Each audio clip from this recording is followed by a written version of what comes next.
उस भाग्य में क्या लिखा है उसको पढ़ने की जो साइंस है, या फिर भाग्य में हम क्या लेकर आए हैं वो बताने की जो साइंस है, वो ज्योतिष है। आप राहु को किस नजर से देखते हैं, पहले ये मेरे को बताइए। पहले मेरा राहु मुझे किस तरीके से फल देगा वो मेरी जन्म कुंडली बताएगी। उनका राहु उसको किस तरीके से फल देगा वो उनकी जन्म कुंडली। राहु का अपना एक बेसिक नेचर है जिसमें कुछ पॉजिटिव ट्रेट्स भी है, कुछ नेगेटिव भी है। अब किसके लिए वो नेगेटिवली इंपैक्ट करेगा, किसके लिए पॉजिटिव इंपैक्ट करेगा, वो पर्सन टू पर्सन डिपेंड करता है। हम जनरलाइज नहीं कर सकते कि राहु बुरा है, कोई ग्रह बुरा नहीं होता। यहाँ पर रेमेडीज बता सकते हैं कि ये करिए तो आपका राहु कहीं ना कहीं अच्छा रहेगा। देखो, रेमेडीज हमें वही करनी चाहिए जो कि हमारे शास्त्रों में वर्णित है। किसी भी ग्रह की सबसे बेस्ट रेमेडी क्या है कि आप उस ग्रह से प्रार्थना कर लो डायरेक्टली, है ना। आप उस ग्रह के मंत्रों का जप कर लो। आपका चाहे कोई भी ग्रह खराब हो, कोई भी ग्रह खराब हो, सबसे अच्छा तो ये है कि आप लव लाइफ है और आपकी जो वेल्थ, यहाँ तक की हेल्थ की बात हो रही है, यहाँ पे सारी चीजें खराब कर सकता है।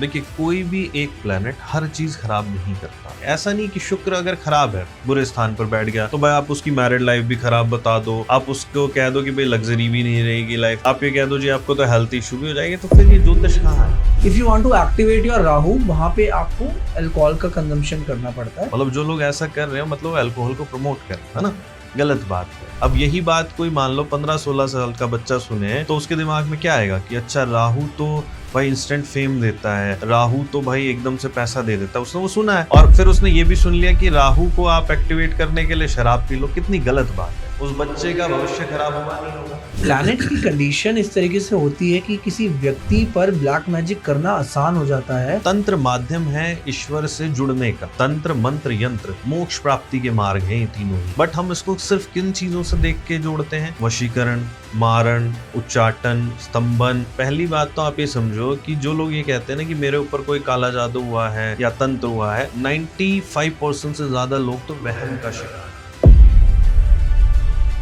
Hello everyone, welcome to our podcast. तो देखिए, आज का जो हमारा पॉडकास्ट होने वाला, again it's a very special episode, क्योंकि आज हम बात करने वाले कैसे ग्रह हमारे जीवन को इंपैक्ट डालते हैं, कैसे ग्रह हमारी लाइफ में जो अप्स एंड डाउन्स होते हैं ना यार, उसको भी हिलाकर रख देते हैं। लेकिन आजकल कोई इस पे ध्यान नहीं दे रहा।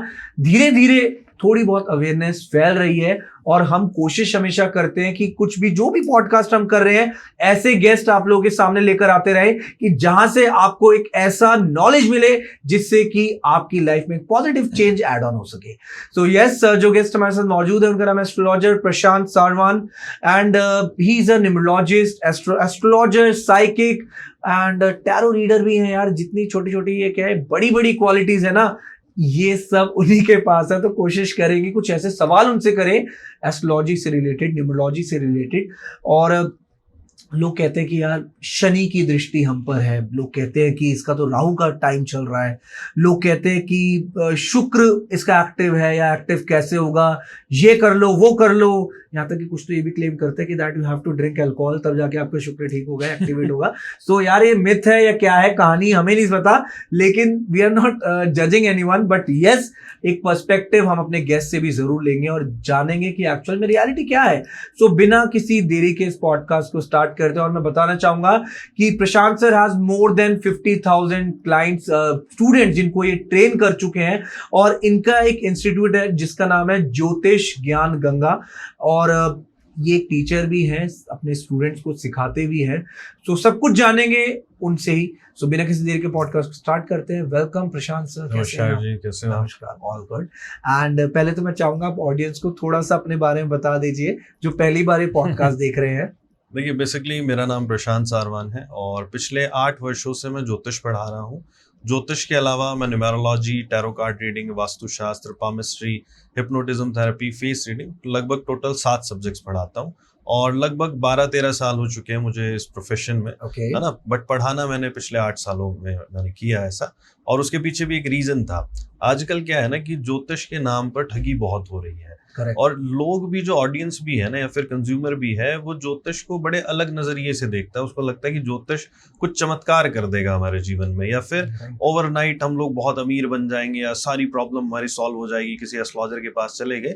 तो उस अवेयरनेस को बढ़ाने के लिए, ताकि लोगों को समझ में आए कि एक्चुअल में ज्योतिष हमें कैसे हेल्प करता है, कैसे वो हमारे जीवन में एक वैल्यू ऐड कर सकता है, और वो जो वैल्यू है वो हमारे लिए एक चमत्कार है ना। तो वो समझा मैंने कि भाई बड़ा मार्केट में ऊपर नीचे चल रहा है, तो फिर मैंने सोचा चलो इस सब्जेक्ट को पढ़ाना शुरू करते हैं। जी। और प्रभु कृपा ऐसी हुई कि पढ़ाने में ज्यादा मजा आने लग गया। तो अब मेन मेरा यही है कि ऑलमोस्ट क्लासेस चलती रहती हैं, तो मेन पढ़ाने का ही अब हमारा काम है कि ताकि लोगों में अवेयरनेस फैले और लोग चीज़ों को बेहतर तरीके से सीख भी पाए। और नॉलेजेबल वीडियो यूट्यूब पे भी डालते हैं, और हमने अपना आपको बताया था, मैंने बेसिक कोर्स तो वैसे ही फ्री कर रखा है हमने एस्ट्रोलॉजी का, ताकि हर व्यक्ति देख पाए, हर व्यक्ति को समझ में आए कि ज्योतिष है क्या, कैसे काम करता है, कैसे हम इसकी हेल्प ले सकते हैं, और जो ज्योतिष के जो मुख्य 4 स्तंभ है उनको समझ पाए, जो ग्रह है, नक्षत्र है, राशि है, भाव है।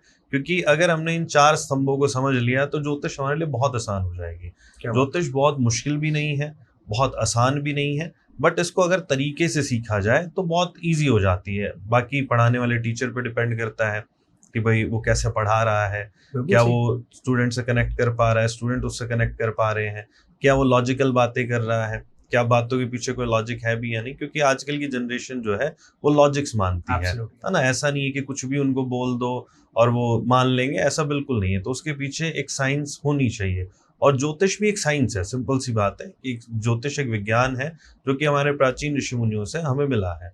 और मजे की बात यह है कि ज्योतिष कब शुरू हुआ एग्जैक्टली किसी को नहीं पता। क्यों नहीं पता? क्योंकि वेद कब से है, देखिए जी, वेद अनादिकाल से है। जब से वेद है तब से ज्योतिष है। क्योंकि ज्योतिष के विषय में आपको वेदों में भी मिलेगा, बट वो गणित ज्योतिष मिलेगा। ज्योतिष मुख्य रूप से 2 प्रकार के ना, एक गणित ज्योतिष है, एक फलित ज्योतिष है। फलित में जब हम किसी व्यक्ति विशेष के बारे में कोई प्रेडिक्शन करते हैं। गणित क्या है? खगोल शास्त्र, एस्ट्रोनॉमी है। तो एस्ट्रोनॉमी के विषय में आपको वेदों में मिलेगा। फिर ज्योतिष जो है वेदों का ही अंग है, वेदों का 6वां अंग है ज्योतिष। फिर आगे चलकर फिर इससे और चीजें डेवलप हुई। फिर प्राचीन हमारे जो ऋषि मुनि आए उन्होंने इसमें प्रेडिक्टिव मेथड्स निकाले, कैसे ये ग्रह, नक्षत्र, राशियां, भाव हमारे जीवन को प्रभावित करता है। या फिर इनको समझ के आप ऐसे समझे कि एक प्रकार की कोडिंग है, कोड लैंग्वेज है, उसको समझ के कैसे हम किसी व्यक्ति के भविष्य के बारे में प्रेडिक्शन दे सकते हैं कि वो अपने कर्मों में क्या लेकर आया है। तो मुख्य रूप से ज्योतिष यही है। और एक और चीज मैं कहना चाहूंगा कि बेसिकली ज्योतिष जो है ना, वो आपके कर्मों पर ही आधारित है कि आप पहले जितने भी जन्म आपने लिए हैं, तो जितने भी जन्म आपने लिए उसमें कुछ ना कुछ कर्म किए होंगे। तो वो जो कर्म है वो हमारे एकत्रित हो जाते हैं, जिनको कहते हैं संचित कर्म। उसमें कुछ अच्छे कर्म भी होंगे, कुछ बुरे कर्म भी हो सकते हैं, है ना। तो जो हमारे पाप कर्म है उसके फलस्वरूप हमें मिलता है दुर्भाग्य, और जो अच्छे कर्म है उसके फलस्वरूप हमें मिलता है सौभाग्य। तो उन्हीं संचित कर्मों का एक भाग हमें मिल जाता है किसी एक जन्म में भोगने के लिए। सारा तो एक साथ नहीं भोग सकते है ना। तो कुछ भाग मिल गया जिसको हम बोलते हैं प्रारब्ध या फिर भाग्य। ठीक है। तो उस भाग्य में क्या लिखा है उसको पढ़ने की जो साइंस है, या फिर भाग्य में हम क्या लेकर आए हैं, क्या हमारे अंदर कैपेबिलिटी है, क्या वीकनेस है, वो बताने की जो साइंस है वो ज्योतिष है, वो एस्ट्रोलॉजी है। और देखिए इतना तो मेरे को भी समझ आता है कि अगर हम बात करें मून की जो पोजीशन चेंज होती है हर 15 डेज में, और साथ साथ हमारी बॉडी में 70% वाटर है, राइट। सो जैसे जैसे मून की पोजीशन बदलती है वैसे वैसे हमारी बॉडी में भी तो अप्स एंड डाउन्स होते होंगे यार। ऑब्वियसली मून का डायरेक्ट रिलेशन है कहीं ना कहीं वाटर से, वाटर लेवल से, तभी तो ये संसार संतुलित बना पड़ा है। तो इतना तो पता है कि प्लैनेट्स हमारे बॉडी को डायरेक्ट इंपैक्ट कर रहे हैं कहीं ना कहीं। बिल्कुल कर रहे हैं। आप देखिए सूर्य की किरणें आप तक आ रही है नहीं, सूर्य का प्रभाव आप तक आ रहा है, बिल्कुल, है ना। सूर्य की वजह से ऋतुएं बदलती है, सूर्य की वजह से ये पृथ्वी है। अगर सूर्य ना हो तो पृथ्वी ना हो। पृथ्वी पर जितने भी जीव हैं, है ना, मैक्सिमम जीव, अंडर वाटर को एक बार छोड़ देते हैं, है ना, तो वो सूर्य की वजह से ही है ना। फिर जो प्लांट्स हैं हमारे, उसमें फोटोसिंथेसिस हो रहा है, किसकी वजह से? सूर्य की वजह से। हमारी बॉडी को जो विटामिन D3 मिलता है सूर्य की वजह से। उसके बाद अगर आप आयुर्वेद में जाएंगे तो बहुत सारे रोगों का इलाज सूर्य की रश्मियों से, किरणों से किया जाता था। वो भी एक टेक्निक है। तो डायरेक्टली ग्रह हमें प्रभावित कर रहा है। अब इसमें एक और मजे की बात है, अभी कुछ लोगों के दिमाग में आ सकता है यार सूर्य तो एक तारा है। नो डाउट सूर्य तारा है, और हमें पता है खगोल शास्त्र के अनुसार, एस्ट्रोनॉमी के अनुसार हम मानते हैं कि सूर्य एक स्टार है। परंतु ज्योतिष में इसको ग्रह इसलिए मान लिया गया क्योंकि इसका मानव जीवन पर प्रभाव है। जब हम ज्योतिष में फलित ज्योतिष की बात करते हैं ना, तो हम इसको ऐसे पढ़ना चाहते हैं कि वो व्यक्ति विशेष के जीवन पर क्या प्रभाव डाल रहा है। फिर आपने चंद्रमा के विषय में कहा, चंद्रमा एक राशि में 2.25 दिन तक रहता है, मतलब 30 डिग्री उसको चलने में लगभग 2.25 दिन लगते हैं। और जो आप 15 दिन की बात कर रहे हैं वो आप शुक्ल पक्ष या कृष्ण पक्ष की बात कर रहे हैं कि बढ़ता हुआ चंद्रमा और घटता हुआ चंद्रमा। नो डाउट चंद्रमा का हमारी मनोस्थिति पे बहुत अधिक प्रभाव है, और ये तो मतलब प्रूव किया हुआ है साइंटिस्ट ने भी, बिल्कुल प्रभाव है। ठीक है। प्रशांत जी, हम बात करते हैं कुछ ऐसे प्लैनेट्स की जिनके बारे में काफी मिथ्स भी फैले हैं, लेकिन चलिए मैं शुरुआत करता हूँ राहु से। आप राहु को किस नजर से देखते हैं, पहले ये मेरे को बताइए। पहले भाई देखिए, जितने भी ग्रह हैं, सिर्फ राहु की बात नहीं करते, हम सूर्य से लेकर राहु तक की सभी नवग्रहों की बात कर लेते हैं। जितने भी ग्रह हैं वो हमारे कोई दुश्मन नहीं है, ठीक है। वो हमें बेसिकली दे रहे हैं हमारे पिछले जन्मों के कर्मों का फल। हो सकता है राहु मेरे लिए बहुत शुभ हो सकता है राहु मेरे करियर के लिए बहुत अच्छा हो सकता है राहु, यहाँ पर एक भाई बैठे हैं, उनके करियर के लिए अच्छा ना हो। समझ रहे हो? तो मेरा राहु मुझे किस तरीके से फल देगा वो मेरी जन्म कुंडली बताएगी, उनका राहु उसको किस तरीके से फल देगा वो उनकी जन्म कुंडली। बट राहु का अपना एक बेसिक नेचर है जिसमें कुछ पॉजिटिव ट्रेट्स भी हैं, कुछ नेगेटिव भी हैं। अब किसके लिए वो नेगेटिवली इंपैक्ट करेगा, किसके लिए पॉजिटिव इंपैक्ट करेगा, वो पर्सन टू पर्सन डिपेंड करता है। हम जनरलाइज नहीं कर सकते कि राहु बुरा है, कोई ग्रह बुरा नहीं होता, सब अच्छे हैं और हम तो उनको देवताओं की तरह पूजते हैं। आप जाइए साउथ में, आपको हर जगह नवग्रह मंदिर मिलेंगे। अगर वो बुरे होते हैं हमारे लिए तो हम उनकी पूजा क्यों कर रहे हैं? देखिए, राहु को लेकिन डायरेक्टली मनी से रिलेट करा जाता है, डायरेक्टली आपकी लाइफ से रिलेट करा जाता है कि मतलब आपका अगर राहु एक्टिव है so you will get a lot of money, you will get a lot of luxury life. मतलब आपकी दिनचर्या जीरो से हीरो बन सकती है। भाई हो सकता है कि आपको लग्जरी दे रहा हो आपका जुपिटर, 4th हाउस का लॉर्ड, मान लेते हैं चौथे भाव का स्वामी, क्योंकि चौथे भाव से हम हमारे सुख की बात करते हैं, ठीक है जी, लग्जरी की बात करते हैं। तो हम चौथे भाव को पहले देखेंगे। फिर लग्जरी का जो मुख्य कारक ग्रह है वो शुक्र है, राहु नहीं है। राहु को बेसिकली आजकल जोड़ दिया है सडन मनी से, कि अचानक से कोई लाभ हो ना। और नो डाउट राहु दे सकता है, बट वो हर किसी को देगा ऐसा नहीं है, हर किसी को वो डाउनफॉल दे दे ऐसा भी नहीं है। तो वही मैं दोबारा से अपनी बात को कहूंगा, रिपीट हो रही है कि पर्सन टू पर्सन डिपेंड करता है, जन्म कुंडली पे डिपेंड करता है। किसी के लिए राहु कैसा फल करेगा, किसी के लिए कैसा करेगा, सिंपल है। ओके, ठीक है। और साथ साथ इसके लिए जिसका राहु खराब है उसके लिए कोई रेमेडीज भी बता सकते हो कि एटलीस्ट वो क्या करे? कि देखो कुंडली हर कोई दिखाता है, उसमें कहते हैं कि आपका राहु अभी कहीं ना कहीं ठीक नहीं चल रहा, राइट। एक डरा दिया जाता है एक इंसान को, क्योंकि राहु का रोल बहुत ज्यादा इंपॉर्टेंट है। और देखो कहीं ना कहीं राहु का ये भी रोल है कि फेमस भी कर देता है ऑफकोर्स एंड सडनली। तो राहु बहुत बड़ा रोल प्ले तो करता है, सारे प्लैनेट करते हैं, बट यहाँ पर कोई रेमेडीज बता सकते हैं कि ये करिए तो आपका राहु कहीं ना कहीं अच्छा रहेगा? चलिए, मैं आपको डायरेक्ट रेमेडी नहीं बताऊंगा, बट पहले रेमेडी के पीछे की साइंस को समझ लो प्लीज। फिर, क्योंकि देखो हर व्यक्ति के लिए एक जैसी रेमेडी नहीं हो सकती है ना। आप मान लो कि कोई एक डॉक्टर है जिसने डॉक्टर की अच्छी खासी पढ़ाई की हुई है, MBBS है, MD है, वो क्या हर पेशेंट को एक जैसी दवाई देगा एक ही बीमारी की? वो जानेगा कि भाई पेशेंट कैसा है, उसकी प्रॉब्लम किस लेवल की है, समझ रहे हो? एक तो ये बात होगी। दूसरी बात, देखो रेमेडीज हमें वही करनी चाहिए जो कि हमारे शास्त्रों में वर्णित है। किसी भी ग्रह की सबसे बेस्ट रेमेडी क्या है कि आप उस ग्रह से प्रार्थना कर लो डायरेक्टली, है ना। आप उस ग्रह के मंत्रों का जप कर लो, स्तोत्र का जप कर लो, सिंपल है। दूसरा क्या कर सकते हैं, आपका चाहे कोई भी ग्रह खराब हो, कोई भी ग्रह खराब हो, सबसे अच्छा तो ये है कि आप अपने ईष्ट की शरण में रहे। आपके इष्ट कौन है? जो कि आपके एक तरीके से फेवरेट भगवान है, जिनके प्रति आपके मन से एक प्रेम भाव आता है, भक्ति भाव आता है, तो वो संभाल लेंगे अपने आप। एक बात तो ये होगी। दूसरी चीज क्या है कि आप अच्छे कर्म करो, दान करो, किसी की हेल्प करो। अब हमारे शास्त्रों में राहु के लिए जैसे रेमेडी वर्णित है कि भाई कोई व्यक्ति जो है अपंग है ना, उसकी आप हेल्प कर दो, या फिर कोई व्यक्ति जो है स्वीपर का काम करता है, आप उसकी हेल्प कर दो। अब ये सब चीजें क्यों दी गई? क्या ये डायरेक्टली राहु से जुड़ी हुई है? क्यों दिया गया? कि इस बहाने कोई व्यक्ति एक अच्छा कर्म कर लेगा, है ना। क्योंकि आप सीधे सीधे किसी को उपाय बताओगे ना, वो नहीं करेगा। तो हमारे प्राचीन ऋषि मुनि जीनियस थे, उन्हें पता था कि भाई वैसे तो मानेगा नहीं। अगर हम ज्योतिष के साथ इन चीजों को भी जोड़ दें तो क्या होगा कि संसार का संतुलन बना रहेगा। जैसे हम कहते हैं भाई कुत्तों को रोटी खिला दो, है ना। अब कितने लोग हैं जो किसी बेजुबान की हेल्प कर रहे हैं, है ना, सब अपने कामों में व्यस्त है। बट अगर उसके साथ एक जोड़ दिया जाए कि यार तेरा राहु खराब है, चल तू डॉग को रोटी खिला दे, तो उससे बेटर हो जाएगा। तो आपने एक कर्म तो अच्छा करा, है ना। भले ही वो आपने काम भाव से किया। दो प्रकार की भावना होती है, एक तो निष्काम भाव कि हम किसी प्रकार की कोई डिमांड नहीं कर रहे हैं, किसी लालच में नहीं कर रहे हैं, बट हम हेल्प कर रहे हैं। वो तो आपके प्रॉपर पुण्य कर्म हो गए, वो तो आपके पुण्य कर्मों में ऐड होगा ही होगा, ठीक है। सबसे अच्छा तो वही होता है। बट अगर आप कामना भाव से भी कर रहे हैं तो कुछ तो पुण्य आपको मिल ही जाएगा, कि चलो आपने हेल्प करा कर ही दी। है, समथिंग इज ऑलवेज बेटर हाँ, देन नथिंग। हाँ, तो रेमेडीज को आप ऐसे समझे Got it. कि रेमेडीज ऐसी करें जो आपको लगे कि हाँ कोई लॉजिकल है, क्योंकि रेमेडी के नाम पे तो बहुत सारी चीजें आजकल चल रही है ना, कि आप ब्लैक कलर के पेन से ये नंबर लिख लो, ग्रीन कलर के पेन से ये नंबर लिख लो, या फिर अगर आपका राहु खराब है तो आप क्या करो कि अपने सर से काली उड़द लो, आप उसको 7 बार एंटी क्लॉकवाइज घुमाओ और जल में छोड़ दो, है ना। बहुत सारी चीजें आप ये देखो कि उसमें लॉजिक क्या है, आपको क्या चीज समझ में आ रही है।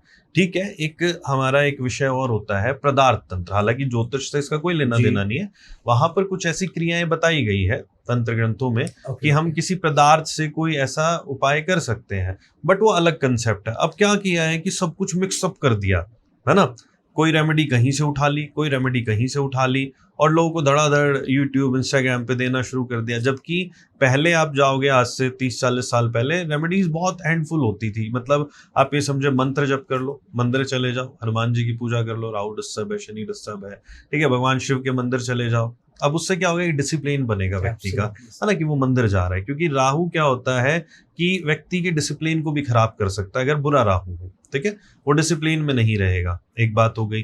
फिर आपने मंदिर जाने कहा, या फिर आपने कोई दान कहा, तो दान से क्या होगा, किसी की हेल्प होगी, किसी जरूरतमंद को आप हेल्प कर दो, बहुत अच्छी रेमेडी ये है। और फिर मंत्रों का जप कर लो, आप उस ग्रह से प्रार्थना कर लो।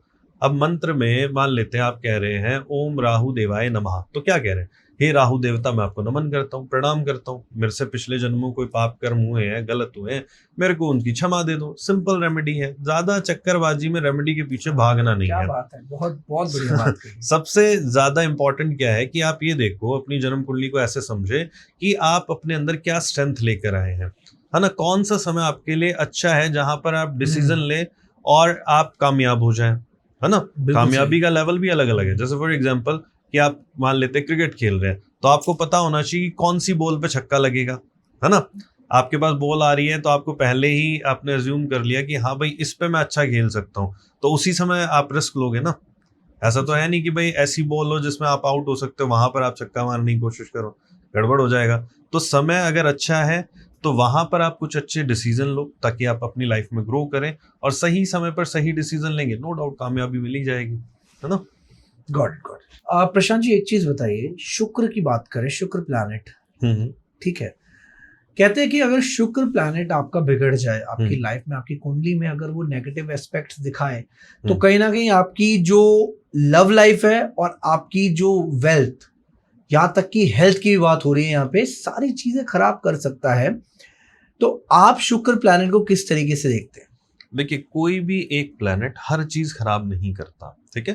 जब हम जन्म कुंडली पढ़ते हैं तो जन्म कुंडली में एक होते भाव, भावों के अपने कारकत्व हैं। जैसे अभी मैंने कहा, चौथा भाव में लग्जरी देता है, आराम देता है, ऐसे ही 5वां भाव में एजुकेशन देता है, 7वां भाव हमारे पार्टनर के विषय में, मतलब हमारी मैरिड लाइफ कैसी रहेगी, है ना, उसके विषय में बात कर रहा है। ऐसे ही फिर ग्रहों के कारकत्व होते हैं। तो जब हम दोनों के कारकत्वों को मिलाते हैं कि कौन से भाव का संबंध कहाँ से बन रहा है, ठीक है, कौन से ग्रह का संबंध कौन से भाव से बन रहा है, उसके बाद प्रेडिक्शन देंगे। ऐसा नहीं कि शुक्र अगर खराब है, बुरे स्थान पर बैठ गया, तो भाई आप उसकी मैरिड लाइफ भी खराब बता दो, आप उसको कह दो कि भाई लग्जरी भी नहीं रहेगी लाइफ में, आप कह दो जी पैसा भी नहीं रहेगा, आप ये कह दो जी आपको तो हेल्थ इशू भी हो जाएंगे, तो फिर ये ज्योतिष कहाँ है? लोग कह रहे हैं, कह रहे कहने दो। अब कहने के लिए तो देखिए हम किसी का मुंह नहीं बंद कर सकते, है ना। शुक्र को कहा जाता है कि आपकी वाइफ से भी जोड़ा जाता है शुक्र हाँ, को, हमारे पार्टनर का कारक है। पार्टनर की लाइक अगर उसको अच्छे ढंग से वो रहेगी, अच्छा दिखेगी, मेकअप अच्छा करेगी, वेल ड्रेस रहेगी, तो आपका शुक्र कहीं ना कहीं ठीक होगा। Is that true? देखो, सबसे पहले आप ये समझिए कि मेकअप करने से शुक्र अच्छा हो जाए, ये तो बेवकूफी वाली बातें हैं, ठीक है। आप ये बताओ कि जितने भी मैक्सिमम मेकअप के प्रोडक्ट्स आते हैं, क्या वो हमारी स्किन के लिए अच्छे होते हैं? नहीं होते। एक तो वहां वो प्रॉब्लम दे रहे हैं, ठीक है। शुक्र का ठीक है, लग्जरी प्रोडक्ट से, ऐसे प्रोडक्ट जो हमें सुंदर बनाते हैं, उससे संबंध है, बट उसका ये अर्थ नहीं है कि आप जबरदस्ती किसी को कहें कि भाई आप मेकअप करके रहो, ठीक है। आप एक अपनी हाइजीन मेंटेन करो, आप साफ सुथरे दिखो, अच्छे कपड़े पहनो आपके अकॉर्डिंग।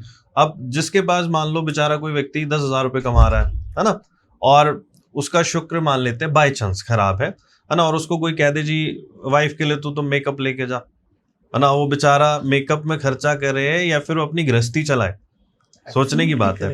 और मेकअप की जरूरत क्यों है? सुंदरता अंदर से आती है, सुंदरता आपके चरित्र से आती है ना। सुंदरता आती है कि भाई आप अपने आप को कितना साफ सुथरा रखते हैं, उससे आती है। भगवान ने हर किसी व्यक्ति को अच्छा ही बनाया, किसको बुरा बनाया? वाइफ को हैप्पी रखो, हाँ, खुश रखो, उसको फेस में अलग से ग्लो आता था। हाँ भाई, सिंपल है कि भाई आपके जो भी पार्टनर है, मेल पार्टनर, फीमेल पार्टनर, है ना, महिलाओं के लिए पुरुष, पुरुषों के लिए महिला, अपने पार्टनर के साथ एक सामंजस्य बना के रखें, है ना, उसकी रिस्पेक्ट करें, आप उनकी बातों को समझें। सबसे बेस्ट वो है।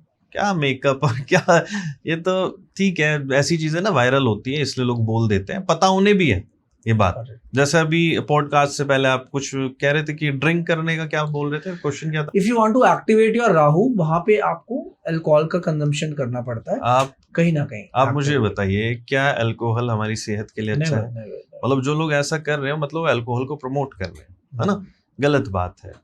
ऐसा क्यों कहना? अब यही बात कोई मान लो 15-16 साल का बच्चा सुने तो उसके दिमाग में क्या आएगा कि अच्छा, राहु तो भाई इंस्टेंट फेम देता है, राहु तो भाई एकदम से पैसा दे देता है। उसने वो सुना है और फिर उसने ये भी सुन लिया कि राहु को आप एक्टिवेट करने के लिए शराब पी लो। कितनी गलत बात है। उस बच्चे का भविष्य खराब होगा, नहीं होगा? हो सकता है उसको लत लग जाए, हो सकता है उसकी कुंडली में ऐसे कॉम्बिनेशन हो कि उसकी फ्री विल इतनी स्ट्रांग ना हो कि वो उसका इतना आदी हो जाए कि कभी वो जीवन में छोड़ ना पाए। और राहु ठीक हुआ या खराब हो गया? क्या हो गया बताओ आप? खराब ही हुआ, है ना। तो हम ऐसी सलाह क्यों दें? ऐसे उपाय देने चाहिए जिससे बच्चों के संस्कार बने। हम ये क्यों ना कहें कि आप भगवान शिव के मंदिर जाओ, वहां 10-15 मिनट बैठो, भगवान से बात करो, ठीक है भाई। भगवान हमारी सारी बातें सुनता है, बट हमें वो वहां बैठ के सच्चे मन से, अच्छी भावनाओं से उनको कहना आना चाहिए। किसी का गलत मत सोचो, किसी का बुरा मत करो, किसी की चुगली मत करो। सिंपल है, काय को शराब पीनी। प्रेमानंद जी महाराज ने बड़ी अच्छी बात कही थी, सुनते हैं प्रेमानंद जी महाराज को? हाँ, कभी कभी सुनता हूं। उन्होंने कहा था कि दैट अगर आप नाम जप करो, राधा राधा भी बोलो, या आप जो भी भगवान को मानते हो उनका नाम भी लोगे ना, तो कहते हैं कि 9 के 9 ग्रह अलाइंड हो जाएंगे आपके, आपका बाल भी बांका नहीं कर सकते। तो भगवान की शरण में आ जाओ, वही जो आप बात कह रहे हैं। देखो, ये बात मैंने शुरू में ही आपको कही कि सबसे बड़ा उपाय है कि आप अपने इष्ट की शरण में रहो, जो आपके फेवरेट गॉड है, जिनको आप मन से मानते हो, जिनके प्रति भक्ति भाव आते हो। कोई भी हो सकता है, कोई राधा जी को मानेगा, कोई कृष्ण जी को मान रहा है, कोई भगवान शिव को मान रहा है, कोई राम जी को मान रहा है, कोई हनुमान जी को मान रहा है। जो भी है, ईश्वर एक ही है, पर ब्रह्म है, और वो सब चीजें हमें प्राप्त कराने में सक्षम है। बट आपको ये भी समझना है कि क्या केवल हम नाम जप से बिल्कुल सब कुछ सही कर लेंगे, या केवल हम अपने इष्ट की शरण में रहेंगे तो सब कुछ ही सही हो जाएगा? देखो, भगवान के हाथ में है। आपने प्रार्थना कर ली, ठीक है, आप उनकी शरण में, वो आपको बल देगा, ठीक है, आपको सही दिशा दिखाएगा, आपको इतनी बुद्धि देगा कि अगर आप कोई दुख वाला समय भोग भी रहे हो ना, तो आपको ये समझ में आएगा कि यार ये मेरा प्रारब्ध था, ये मुझे भोगना था। समझ रहे हो बात को? तो भगवान हमें क्या करेगा? सही दिशा देगा, सही डायरेक्शन दे देगा, ताकि हम बहुत ज्यादा परेशान ना हो, बहुत ज्यादा विचलित ना हो, उसको झेलने की शक्ति देगा।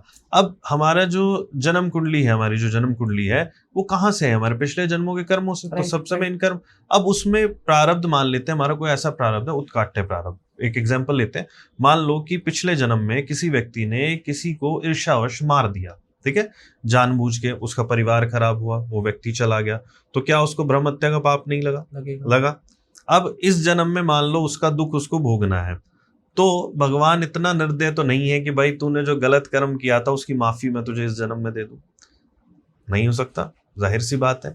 तो इसका मतलब क्या है कि कर्म का फल हमें भोगना तो पड़ता है, बट कुछ कर्म ऐसे होते हैं जो कि हमारे काट्य होते हैं। 2 प्रकार के प्रारब्ध आप समझ लो, एक काट्य प्रारब्ध, एक उत्काट्य। काट्य प्रारब्ध जिनको काटा जा सकता है, किसके द्वारा?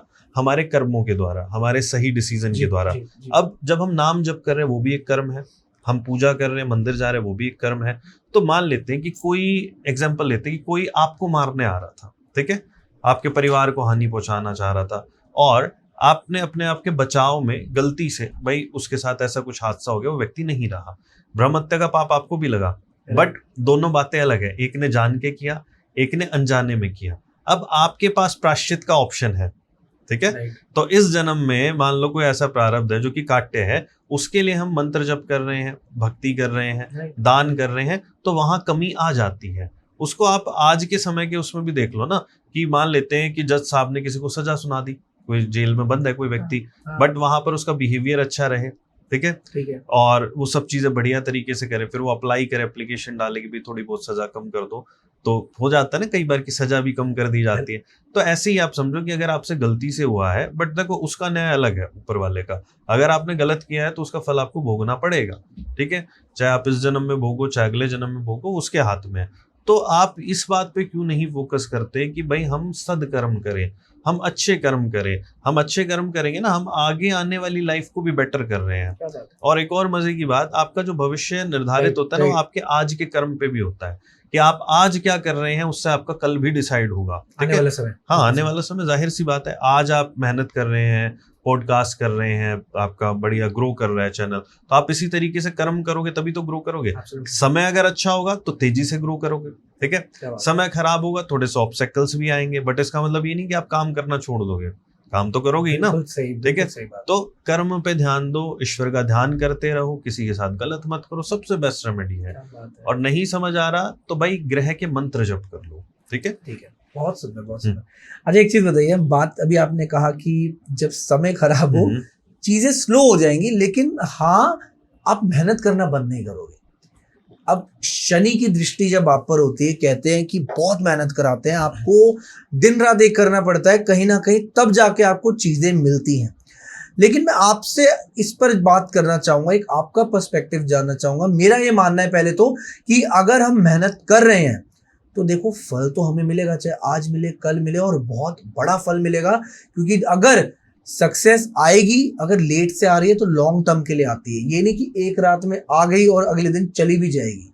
सो मेरे हिसाब से शनि की दृष्टि पॉजिटिव है, आप बताइए। देखिए, ये अलग अलग व्यक्तियों के बारे में हम बात करेंगे। ओके। तो किसी के शनि अच्छे हो सकते हैं, जी। उसको अच्छा फल देने वाले हो सकते हैं। ये वही बात हमारी रिपीट हो जाएगी कि कर्म का फल है, ठीक है। हमने क्या कर्म करके आए पिछले जन्मों में, जिसके फलस्वरूप हमें शनि कोई अच्छा फल दे रहा है, और हो सकता है वो शनि एक बुरा फल भी दे सकता है। अब इन जनरल बात करते हैं कि शनि के अपना स्वतंत्र कारकत्व है कि शनि व्यक्ति को मेहनती बनाता है, ठीक है, बट वही शनि आलसी भी बना देता है। अब मेहनती किसको बनाएगा? जिसका शुभ शनि होगा, अच्छा शनि होगा जन्म कुंडली में, वो मेहनत करेगा, कर्मठ होगा। और जिसका शनि अच्छा नहीं होगा, डिस्टर्ब होगा, तो ऐसा व्यक्ति क्या करेगा?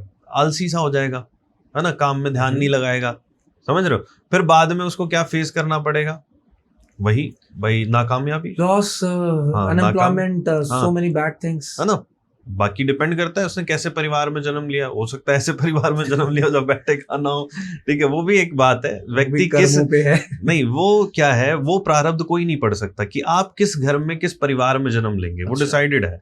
वो कोई ज्योतिषी आपको नहीं बता सकता। ज्योतिषी तो तब कुंडली पड़ेगा ना जब आपने जन्म ले लिया। तो इस बात का भी ध्यान रखना होता है कोई भी प्रेडिक्शन करने से पहले कि आपने किस परिवार में जन्म लिया, कैसे समाज में, कैसे परिवेश में, आपके संस्कार क्या हैं, है ना, आप लोगों को बचपन से कैसी चीजें सिखाई जा रही है। एक चीज यहाँ मैं जानना चाहूंगा। हाँ। एक नंबर हम न्यूमरोलॉजी को भी घुसाते हैं थोड़ा सा, क्योंकि न्यूमरोलॉजिस्ट हैं, जानेंगे चीजें। एक नंबर की बात करते हैं, Mukesh Ambani is also number 1। मूलांक एक की जो एनर्जीज है, लीडरशिप क्वालिटीज होती है, बहुत ज्यादा अथॉरिटेटिव नेचर होता है कि जिसकी वजह से वो एक बड़ी से बड़ी कंपनी रन कर सकते हैं। लेकिन एक नंबर वाले लोग तो वो भी है ना, जो एक छोटे से परिवार में जन्म ले रहे हैं, लेकिन एक नंबर वाले वो भी हैं जो मुकेश अंबानी बन रहे हैं। सो इन दोनों को कैसे समझूं मैं? देखो, इसको पहले तो हमें कभी भी सिर्फ एक मूलांक को पकड़ के या भाग्यांक को पकड़ के अपना कोई पर्सपेक्टिव सेट नहीं करना। हमें बाकी के नंबर्स को भी देखना है। ग्रिड बनाई जाती है, प्रॉपर एक चार्ट बनाया जाता है ना, वैदिक न्यूमरोलॉजी के अकॉर्डिंग। तो उसमें आपके पास कौन कौन से नंबर्स हैं, ठीक है, सारे देखे जाएंगे। मान लेते हैं कि किसी व्यक्ति का जन्म हो रहा है 1 जनवरी 2026 को, तो उसके पास 1 भी है ना, फिर एक और आ गया 1, अब मल्टीपल 2 आ गए, मल्टीपल 1 आ गए, है ना, फिर मल्टीपल 2 भी आ गया उसके पास, फिर 6 भी आ गया। तो इस तरीके से हमें सारे नंबर्स को देखना है। एक तो ये बात होगी। दूसरी बात, आप ये सोचो कि अगर मैं ये कह दूं कि 1 नंबर वाला अथॉरिटेटिव होगा या फिर मुकेश अंबानी बन जाएगा, तो आप सोचो जो 1 जनवरी को पैदा हुआ उसका भी मूलांक 1, ठीक है, जो 19 को पैदा हुआ उसका भी मूलांक 1, जो 28 को पैदा हुआ उसका भी मूलांक 1, जो 10 को पैदा उसका भी मूलांक 1। तो कैसे डिफरेंशिएट करेंगे? तो उसके लिए न्यूमेरोलॉजी को जब आप डीपली समझेंगे ना, तब वो चीजें समझ में आएगी, है ना, कि वो 1 उसका पॉजिटिव है, सिंगल 1 है, डेस्टिनी 1 आ रहा है, मल्टीपल 1 है, मल्टीपल 1 अगर विदाउट डेस्टिनी 1 है तो वो अच्छा नहीं माना जाता। समझ रहे हो बात को? तो हमें बाकी चीजों को भी देखना। सिर्फ एक प्लैनेट या एक नंबर या फिर एक राशि को पकड़ के कभी प्रेडिक्शन नहीं होती। प्रशांत सर, एक चीज बताइए, कुछ मूलांक के या कुछ ऐसे न्यूमरोलॉजी के नंबर्स के कॉम्बिनेशंस बता सकते हो कि जहां आपको पता लगे कि यस, इन लोगों की कंपैटिबिलिटी बहुत अच्छी रहेगी, रिलेशनशिप अच्छा रहेगा, कोई भी रिलेशन हो सकता है, चाहे वो दोस्ती का हो, चाहे वो प्यार का हो, चाहे बिजनेस पार्टनर का हो, तो ऐसे भी कॉम्बिनेशंस के थ्रू हम जज कर सकते हैं? Is there any possibility? आप मुझे बताओ, मैं आपसे प्रश्न करता हूँ। प्लीज। आपका कोई एक बेस्ट फ्रेंड जरूर होगा, सबका Right, होता है। right. आपने उससे डेट ऑफ बर्थ पूछी थी? नेवर। नहीं पूछी ना। आपके मन मिल रहे हैं, ठीक है। अब मैं मान लो मूर्खता करूं, है ना, एक व्यक्ति, आपको एक ऐसा न्यूमेरोलॉजिस्ट मिल गया जो बेकार की बात कर रहा है और वो कह रहा है कि जी 1 नंबर और 8 नंबर वालों की कभी नहीं बनेगी, ऐसा आपने सुना होगा, ठीक है। सुना है। अब मान लो कि बाय चांस ऐसा हो जाए कि आप 1 वाले हो और आपका दोस्त जो 8 वाला हो, आपकी जो पिछले 10, 15, 20 साल की दोस्ती थी, आप तोड़ दोगे उससे? नहीं तोड़ोगे। तो ऐसा नहीं देखना हमें, एक बात हो गई। Okay. दूसरी बात, जब हम विवाह के लिए कोई कंपैटिबिलिटी देख रहे हैं, या फिर हम बिजनेस पार्टनर के लिए कोई कंपैटिबिलिटी देख रहे हैं, या फिर हम देख रहे हैं कि भाई मुझे उस मित्र के साथ कोई साथ में बिजनेस करना है, कुछ करना है ना, तो हम देख रहे हैं, तो वहां पर कुछ कॉम्बिनेशंस देखे जाते हैं। क्या इसकी कुंडली में कोई चीटिंग करने की कोई कॉम्बिनेशन तो नहीं है? सिंपल सी बात है। क्या अगर आप लाइफ पार्टनर के लिए देख रहे हैं, क्या उसकी हेल्थ ठीक रहेगी, प्रेगनेंसी आराम से हो जाएगी? ठीक है। मेल अगर कोई फीमेल देख रही है तो वो भी देखेगी कि भाई उसका करियर कैसा रहेगा, बहुत एग्रेसिव व्यक्ति तो नहीं है, भाई नशेड़ी गंजेड़ी तो नहीं है, है ना। उसकी जन्म कुंडली या उसके न्यूमेरोस्कोप उसको बता देगा, अंक कुंडली बता देगी। तो हमें ऐसे मैच करना, ये नहीं करना कि 1 8 वाले से मत करो, 3 6 वाले से मत करो, है ना, 2 4 वाले दूर रहो, 2 8 वाले दूर रहो, ये मूर्खता है। ये क्या होता है कि रील्स बनाने में तो ठीक है ये वीडियो, अब होता क्या है कि लोग डायरेक्टली कनेक्ट कर जाते हैं। अच्छा मेरा जन्म 1 जनवरी को हुआ है तो मैं 1 नंबर वाला हो गया, अच्छा मेरा 2 फरवरी को हुआ है तो मैं 2 नंबर वाला हो गया, तो कनेक्ट कर लेते हैं। वो इसलिए ऐसी बातें यूट्यूब पे या रील पे या शॉर्ट्स में कर देते हैं, बट उसके पीछे कोई सच्चाई नहीं है। आप 1 नंबर से प्रेडिक्शन नहीं कर सकते, हर व्यक्ति एक जैसा होगा। जैसे लोग राशियों से प्रेडिक्शन करते हैं कि मेष राशि वाला ऐसा होगा, वृष राशि वाला, क्या सारे के सारे मेष वाले ऐसे ही होंगे? सोचो ना। आप ये समझो कि एक तारीख पे, एक समय पे और एक ही सिटी में पैदा हुए 2 बच्चे जो होते हैं ना, उनमें भी अंतर आता है, ठीक है। लाइफ में उतार चढ़ाव उनका लगभग सिमिलर सा आएगा, एक ही समय पे आएगा, बट उसका जो लेवल होगा वो अलग हो सकता है। एक व्यक्ति हो सकता है किसी गवर्नमेंट सर्वेंट के घर में पैदा हुआ, एक व्यक्ति हो सकता है बिजनेसमैन के घर पैदा हुआ, एक व्यक्ति हो सकता है बेचारा कोई रिक्शा चालक है, उसके घर में पैदा हुआ, है ना। डिपेंड करता है ना कि भाई उसका परिवेश क्या है, उसने किस घर में जन्म लिया। तो सब चीजों को देखते हुए ही आप प्रेडिक्शन कर पाओगे। आप कभी एक ग्रह को मत पकड़ो कि राहु खराब है, शनि खराब है, मंगल खराब है, या ये दोनों साथ बैठ गए तो दोष बन गया, या फिर आप कहो कि भाई ये मूलांक और ये भाग्यांक वाला व्यक्ति है, स्ट्रगल ही करेगा। बाकी नंबर्स भी देखो, सब चीजों को समझो। उसके बाद पहले ना, मैं हमेशा ये कहता हूँ कि ज्योतिष को भाई सीखो, है ना, इन सब्जेक्ट को सीखो, तब फिर आप चीजों को मानना शुरू करो। जब आप सीखोगे ना, तो आपको ये समझ में आ जाए कि सामने वाला जो व्यक्ति बात बोल रहा है सही है भी या नहीं। जी। अच्छा एक चीज बताइए, रिलेशनशिप पे बात करते हैं, ये बताओ मेरे को, लव मैरिज और अरेंज मैरिज की बात करते हैं, हमेशा कहते हैं कि कुंडली दिखानी चाहिए रिश्ता कराने से पहले, राइट। सो कुंडली कैसे डिसाइड कर सकती है कि इस इंसान की, इस व्यक्ति की लव मैरिज होगी या अरेंज मैरिज होगी, और क्या ये सही तरीका है? देखिए, आपने 2 प्रश्न एक साथ कर लिए, इसको दोनों को अलग अलग करते हैं। पहला प्रश्न आपका ये है कि क्या विवाह करते समय कुंडली का मिलान करना चाहिए, नहीं करना चाहिए? बिल्कुल कुंडली का मिलान करना चाहिए। यहाँ मैं गुण मिलान की बात नहीं कर रहा, मैं कुंडली के मिलान की बात कर रहा हूँ।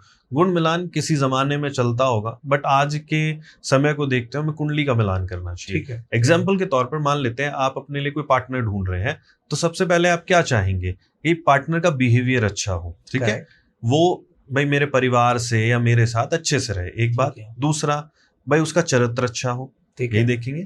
फिर संतान उत्पत्ति के, भाई परिवार क्यों बना रहा है व्यक्ति, संतान उत्पत्ति के लिए, ठीक है जी। संतान उत्पत्ति के कॉम्बिनेशंस होने चाहिए, ठीक है जी। कोई, क्योंकि आप शुरू में मिला ही रहे हैं कुंडली, कोई अल्प आयु के योग नहीं होने चाहिए। ऐसा ना हो कि भाई विवाह तो कर लिया, करा दिया, है ना, बच्चे हो गए और 1-2 साल में भाई व्यक्ति ना रहे, फिर गड़बड़ हो जाएगी।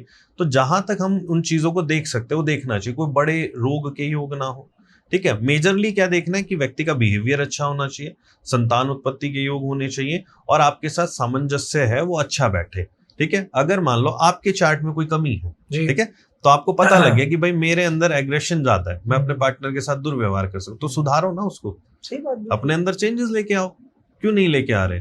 चेंजेस लेके आओगे तो मैरिड लाइफ ठीक हो जाएगी। जहां लगता है कि भाई आप किसी से विवाह कर रहे हो, उसका विवाह भाव बहुत खराब है, कोई सेपरेशन के कॉम्बिनेशन दिख रहे हैं, है ना, कोई अपमान इल्जाम की कॉम्बिनेशन दिख रही है कि भाई विवाह के बाद ये व्यक्ति इसको कोर्ट कचहरी में घसीट सकता है, तो वहां नहीं करना हमें, ये कुंडली मिलाना आवश्यक हो गया। फिर बात आती है कि क्या कुंडली से ये पता लगता है कि लव मैरिज होगी या अरेंज? दोनों अलग अलग क्वेश्चन थे।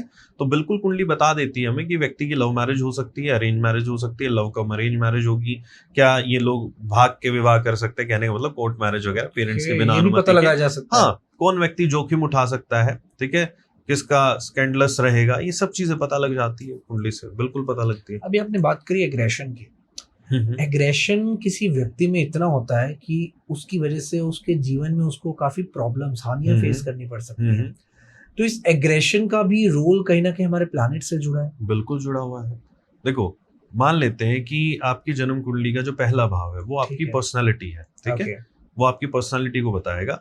वहां पर कोई क्रूर राशि है, बट अभी बात कंप्लीट नहीं हुई, ठीक है, क्रूर राशि बैठी तो बता रहा है कि भाई ये व्यक्ति थोड़ा सा क्रूरता वाला भाव रख सकता है, ठीक है। और लगन कुंडली के साथ क्रूर ग्रह संबंध बना रहे हैं, ठीक है, जिनको हम कहते हैं थोड़े एग्रेसिव प्लैनेट है, जैसे सूर्य है, मंगल है, सूर्य को राजा कहा जाता है, मंगल सेनापति है। शनि के अंदर भी एग्रेशन है, शनि को एक बुजुर्ग से देख के जोड़ा जाता है, वो चाहता है कि भाई सही तरीके से कर्म करो, है ना, थोड़ा सा जिद्दी प्लैनेट है, तो व्यक्ति में एग्रेशन आ सकता है, बट हमेशा वो एग्रेशन नेगेटिव हो ऐसा नहीं हो सकता, ठीक है। अब वो ग्रह अगर शुभ होकर बैठे हुए हैं या शुभ होकर दृष्टि डाल रहे हैं, तो वो एग्रेशन कहीं ना कहीं एनर्जी में कन्वर्ट होकर आपको लाइफ में सक्सेस भी दे सकता है, मतलब आपको उसको पॉजिटिवली यूज कर सकते हैं, ठीक है। अगर वही प्लैनेट जो है आपके लिए अच्छे नहीं है, ठीक है, बुरे स्थानों से आए हैं, बुरे भाव से संबंध बनाकर वहां पर कोई प्रभाव डाल रहे हैं, तो इसका मतलब क्या है कि वो एग्रेशन आपको नुकसान दे सकता है। क्या देगा भाई? पार्टनर से भी लड़ाई कर सकते हो, डिपेंड, अगर वो 7th हाउस को प्रभावित कर रहा हो, छठे भाव को प्रभावित कर रहा हो, तो भाई अननेसेसरी लोग झगड़ों में उलझे रहोगे, है ना, तो डिपेंड। अब जरूरी नहीं है कि इसको आप सिर्फ लगन से ही देख रहे हो, ठीक है, लगन तो आपने देख लिया तो बेसिक पर्सनालिटी होगी। कई बार होता है कि हर व्यक्ति का बिहेवियर ना अलग अलग व्यक्ति से अलग अलग होता है, इसलिए हम जन्म कुंडली के जो हाउसेस होते हैं उनको भाव बोलते हैं, क्योंकि हर भाव से व्यक्ति विशेष की भावना पता लगती है। एग्जाम्पल, पहला भाव आपकी अपने प्रति क्या भावना है, दूसरा भाव आपके परिवार कुटुंब के प्रति क्या भावना है, तीसरा भाव आपके भाई बहनों के प्रति क्या भावना रहेगी आपकी, चौथा भाव आपके माता के प्रति क्या, पांचवा आपके बच्चों के प्रति, ठीक है। तो इसमें और भी डीप जा सकते हैं हम लोग कि हो सकता है 2 भाई बहन हो तो दोनों में से किससे कैसी रहेगी वो भी पता लगेगा, ठीक है जी। बच्चे एक से अधिक हो तो वहां पर भी आप उसमें डिफरेंशिएट कर सकते हैं, तो इसलिए उनको भाव कहा जाता है। अब मान लो कि ये क्रूर ग्रहों का प्रभाव जो है वो आपके 10th house, career house, profession house पे हो, तो आप कहाँ झगड़ोगे? ऑफिस में, है ना। कब? जब वो डिस्टर्ब होगा। ऐसा नहीं कि वो ग्रह अच्छे हैं फिर भी आप वहां पे, अगर वो अच्छे होंगे तो मंगल तो एनर्जी भी दे रहा है ना, सूर्य तो लीडरशिप क्वालिटी भी तो दे रहा है, शनि क्रमठ भी तो बना रहा है आपको कि भाई काम करो मेहनत से, जरूरी आप एग्रेशन से ही क्यों जोड़ के देखेंगे उनको? तो ये समझना पड़ेगा जन्म कुंडली को देख के। हम कभी भी, मैंने जैसे अभी पहले भी कहा कि एक बात को सुन के या फिर एक ग्रह या फिर एक नंबर को पकड़ के कोई परसेप्शन बना ले, वो गलत तरीका है, और जो ऐसा बता रहा है वो भी गड़बड़ है। आप सुनते होंगे कि भाई इसके तो लगन में मंगल है तो बहुत एग्रेसिव होगा, जरूरी नहीं है, उसको अपने एग्रेशन पे हो सकता है कंट्रोल हो, सही जगह एग्रेशन दिखाए, हो सकता है वो एग्रेशन तभी दिखाए जब आपको कोई मारने आ रहा है, आपके परिवार को कोई हार्म कर रहा है, तब वो दिखाए एग्रेशन। वो जरूरी थोड़ी सर बिड़ाता घूमेगा हर किसी से, तो डिपेंड पर्सन टू पर्सन। और देखिए साथ साथ बात करते हैं ब्लैक मैजिक की, नजर दोष की। प्लैनेट की कंडीशन इस तरीके से होती है कि किसी व्यक्ति पर ब्लैक मैजिक करना आसान हो जाता है या उसका ऑरा वीक होता है, तो ऐसा पर्टिकुलर फेज हमें कैसे पता लगेगा कि मतलब इसमें भी प्लैनेट्स का ही रोल है? क्या लगता है? अब इसको भी मेरे को ना थोड़ा डिटेल में आपको समझाना पड़ेगा। देखो, आजकल जो है एक टर्म आ गई है ब्लैक मैजिक, काला जादू, ठीक है जी, कहाँ से आई मुझे नहीं पता। बेसिकली वो इसको जोड़ के देखते हैं तंत्र से, ठीक है। अब तंत्र बेसिकली क्या होता है? तंत्र जो बना है वो तनु धातु से बना है, और तनु धातु का अर्थ जो लोग संस्कृत जानते हैं उनको पता है, विस्तार करना, किसी भी चीज को बढ़ाना। और त्रयी जो है व्याकरण के दृष्टिकोण से देखें तो उसका अर्थ होता है रक्षा करना। तो तंत्र का अर्थ बेसिकली ये है कि आप अपने ज्ञान का विस्तार करें, और ज्ञान के विस्तार के साथ साथ तंत्र आपकी रक्षा करता है, एक बात होगी। और तंत्र माध्यम है ईश्वर से जुड़ने का, तंत्र मंत्र यंत्र तीनों ही माध्यम है ईश्वर से जुड़ने का, मोक्ष प्राप्ति के मार्ग हैं ये तीनों ही। बट हम इसको सिर्फ किन चीजों से देख के जोड़ते हैं? वशीकरण, मारण, उच्चाटन, स्तंभन, इस पे वो कर दो, इस पे वो कर दो। पहली बात तो आप ये समझो कि जो लोग ये कहते हैं ना कि मेरे ऊपर कोई काला जादू हुआ है या तंत्र हुआ है, 95% से ज्यादा लोग तो वहम का शिकार हैं। ठीक है, वो हमेशा सुनते आते हैं अपने गांव में, अपने शहरों में, है ना, वहम का शिकार है। मान लेते हैं कि 5% ऐसे लोग होंगे जिन पे सच में ऐसा कुछ कोई प्रभाव हो गया होगा। ठीक है, वो भी मैं मुश्किल से कह रहा हूँ कि ऐसा कुछ होगा उनके ऊपर, क्योंकि उसका भी रीजन ये है कि आजकल तंत्र कर तो हर कोई रहा है, बट क्या वो तंत्र में उस लेवल पे पहुंच चुका है कि वो किसी को हार्म कर सके? क्या सच में? नहीं पता। मैं जानता हूं ना कि सर आप ये समझे कि बहुत ही कम ऐसे लोग होंगे जो जिनके पास ऐसी कोई सिद्धि होगी वो किसी को अपने वश में कर ले, और जो इस लेवल पे पहुंच जाता है ना तो वो ये सब करता ही नहीं, क्योंकि तंत्र क्या है? ज्ञान का विस्तार करना। उसको ज्ञान आ जाएगा, यार मैं मूर्ख था, मैं कौन सी सिद्धि करने की कोशिश कर रहा था, है ना। वो उस लेवल पे पहुंचेगा तो उसको समझ आ जाएगा कि ये सब करना ठीक नहीं है, मैं अपने कर्म खराब करूं, वो करेगा ही नहीं। एक बात हो गई। ठीक है, तो मैक्सिमम लोग जो है वो वहम का शिकार है। अगर ऐसा है, ठीक है, तो भाई किसी ऐसे भाई रिच व्यक्ति को आप कर लो अपने वश में, करा लो प्रॉपर्टी नाम, क्यों नहीं करा लेते, है ना। ये युद्ध चल रहे हैं, कर लो वशीकरण, रुकवा दो, क्यों नहीं कर रहे? नहीं हो सकता ना, इसलिए वो नहीं कर पा रहे। और जो सक्षम है, जो योग्य है, वो ये सब चीजों में पड़ेगा ही नहीं। क्यों? क्योंकि उसका एम क्या है? मोक्ष की प्राप्ति करना।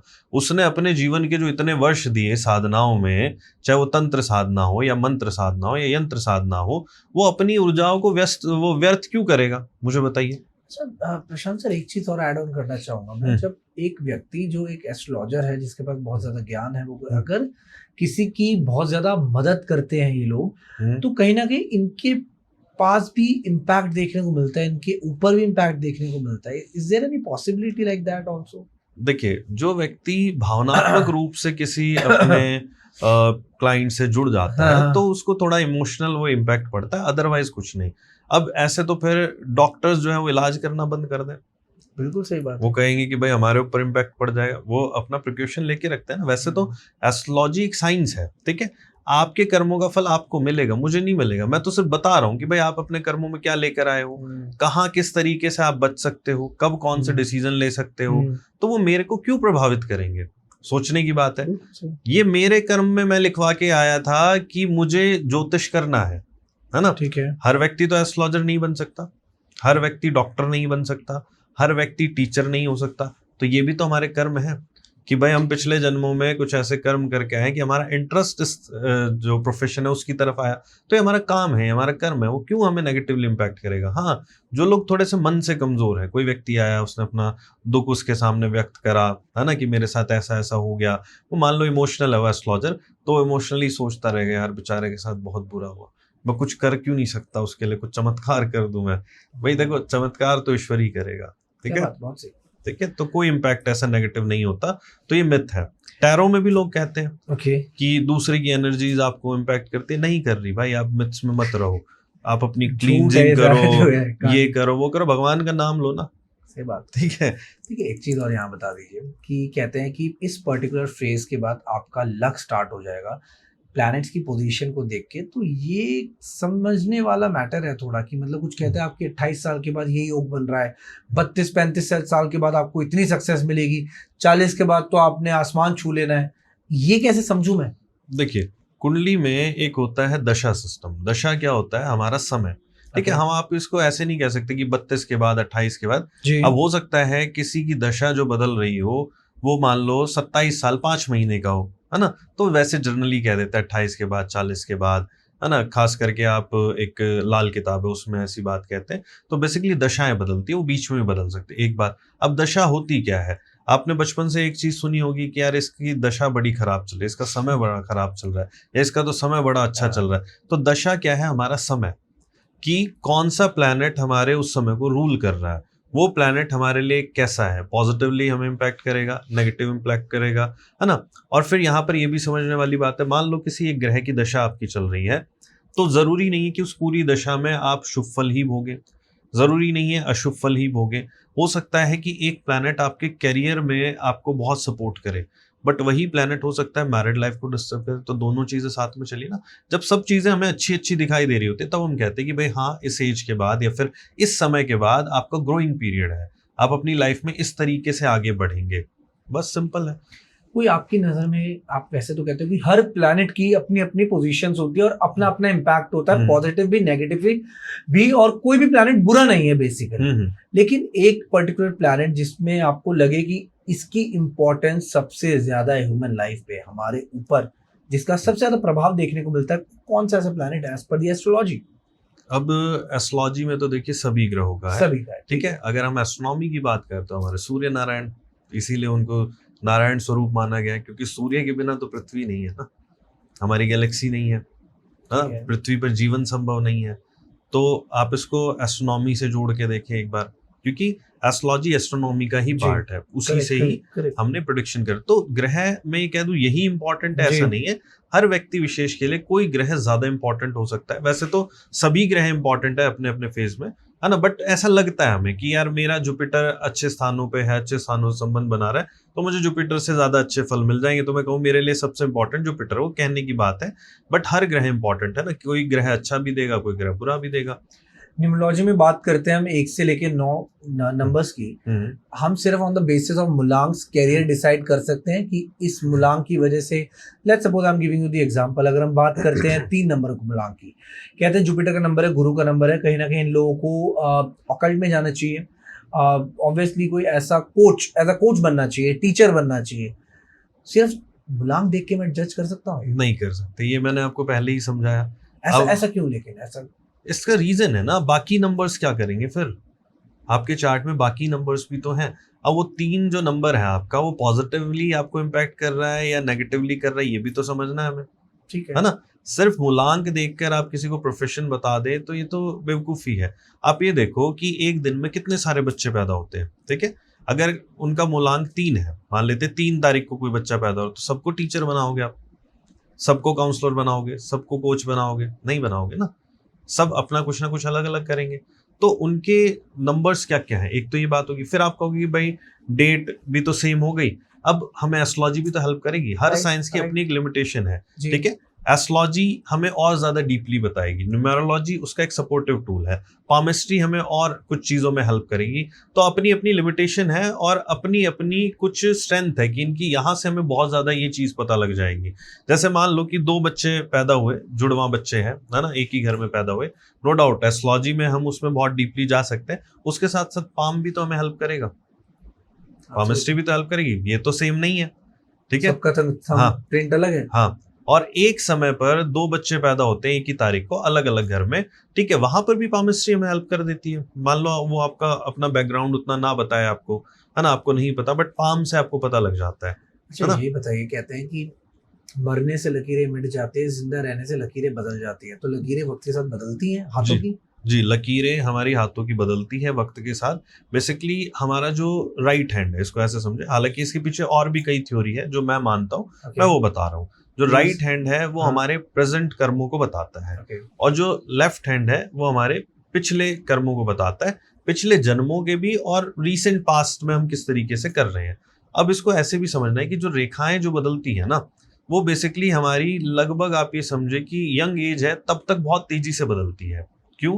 क्योंकि जब आप एक मिडिल एज में आ जाते हैं तो आप ऑटोमेटिकली स्टेबल हो जाते हैं, आप जो काम कर रहे हैं वही करते रहेंगे, आप चाहेंगे नहीं कि उसमें ज्यादा बदलाव हो। मैं एक बड़ी ऑडियंस की बात कर रहा हूँ कि भाई जो बहुत सारे लोगों की बात कर रहा हूँ, एक्सेप्शन इसमें भी है, कुछ लोग हैं कि 60 साल में भी वो चेंजेस लाते हैं अपनी लाइफ में, तो नो डाउट उनकी रेखाओं में चेंजेस आएंगे। छोटे बच्चे के हाथ की फोटो खींच के रख लो, 4 साल 5 साल बाद एक और फोटो खींचो, अब देखो कि उसमें क्या बदलाव आया नहीं आया। मेजरली आपको बच्चों के हाथ में और जो यंग हैं उनके हाथ में बदलाव दिखाई देंगे, क्योंकि वो अपने डिसीजन को भी चेंज करते हैं, अपने कर्मों के करने के स्टाइल को भी चेंज करते हैं, तो चेंजेस आते हैं रेखाओं में। तो इसीलिए मैं हमेशा कहता हूँ कि कर्म इंपॉर्टेंट है, ठीक है जी। अभी अगर लेट सपोज मेरे हाथ, अगर मैं फोटो क्लिक करता हूँ, मैं आज से 10 साल बाद देखता हूँ, चेंजेस मिलेंगे? बिल्कुल मिलेंगे, किसी के में कम, किसी के में ज्यादा।